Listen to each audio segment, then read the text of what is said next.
Panginoon, maraming salamat po sa biyaya ng aking pamilya, sa pagmamahalan, gabay, at lakas na patuloy ninyong ipinagkakaloob sa amin araw-araw.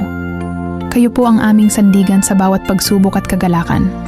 Ipinagdarasal ko po na patuloy ninyo kaming ingatan laban sa anumang panganib at karamdaman. Bigyan ninyo po kami ng matibay na pananampalataya, mahabang pasensya, at pusong marunong umunawa sa isa't isa. Naway manatili ang kapayapaan sa aming tahanan at ang pag-ibig ang siyang manaig sa lahat ng pagkakataon. Tulungan ninyo po kaming magtulungan, magpatawad, at magmahal ng totoo at walang hinihinging kapalit.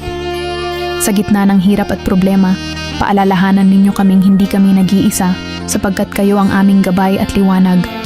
Ipinagkakatiwala ko po sa inyo ang aking pamilya, ang aming kinabukasan, kalusugan, at mga pangarap.